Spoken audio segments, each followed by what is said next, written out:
আরো একটা মূল্যবান জিনিস রয়েছে যেটাকে আমি আপনাকে বলতে পারবো না।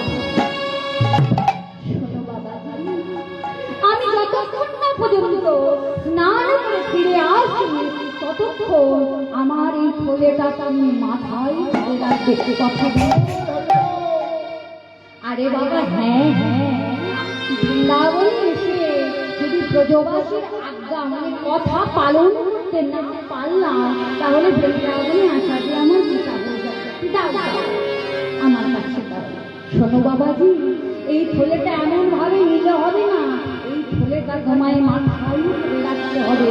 আর যতক্ষণ না আমি আসি এই থলের মধ্যে কি আছে তুমি হাত বলে আছে।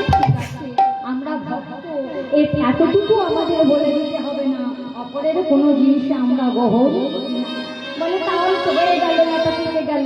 এই না বলে যেই না থলেটা দিয়েছে মা, থলেটা দিয়েছে ছোট্ট বালক শিশু, আজ রাধা কুণ্ডর জলে ঝাঁপ দিয়ে স্নান করে শ্যাম কুণ্ডর জলে যেই সঙ্গে সঙ্গে শ্যাম কুণ্ডর জলে সীমিত হয়ে গেল। একটু একটু করে কমতে কমতে শ্যাম কুণ্ডর জলে শেষে হয়ে গেল। চিৎকার করে বলে উঠল ভক্ত না, কি হলো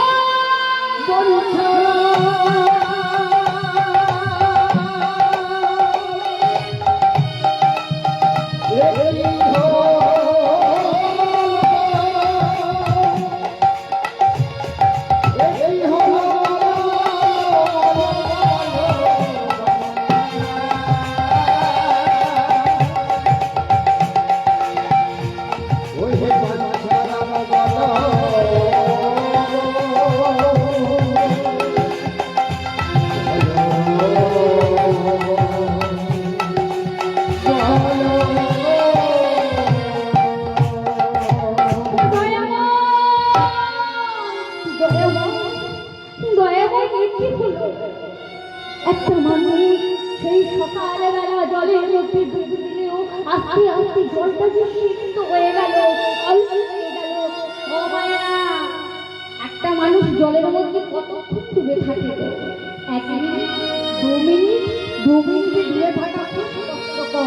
কিন্তু একটা মানুষ সকাল পেরিয়ে দুপুর হলো, দুপুর পেরিয়ে বিকাল হলো, বিকাল পেরিয়ে সন্ধ্যা হলো, কিন্তু ওই ভক্তকে আর তবে কি জলের মধ্যে না, তা তো হতে পারে না। তাহলে কে বা দিয়ে গেল? কেন আমায় দেয়া হলো? বৃন্দাবনে তো এত ভক্ত ছিল, তবে আমার হাতে দিল কেন? কেন কেন? ভক্ত বলো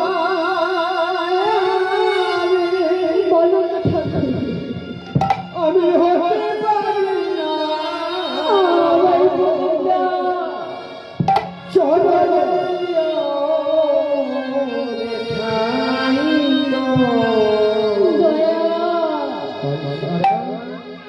চলো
ভগবতী বললাম যতক্ষণ না তুমি আসো ততক্ষণ আমি তোমার এই পৃথিবীতে হাত দেব না। কিন্তু সকাল পেরিয়ে সন্ধ্যা হলো, তবে আজ আমি তোমার জন্য ভিক্ষা করবো না। আজ আমি তোমার সেবা দেব না ঠাকুর, দেব বলো না তুমি আমার বলে দাও আমি ভগবান নাম স্মরণ করে বাঞ্ছারা যে ফুলের মধ্যে হাত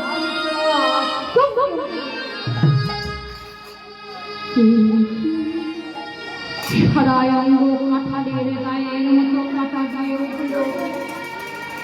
ভগবান বলো বলো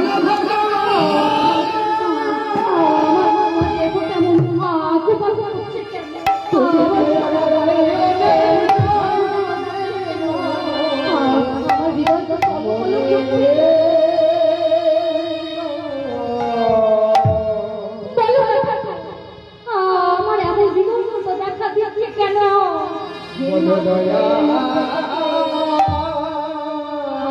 বাকি করলো বাবা, সঙ্গে সঙ্গে নয়ন গোচর হলো খানা ক্ষীর মাখন দধি কিছু নেই, ওই ফুলের মধ্যে ছিল শালক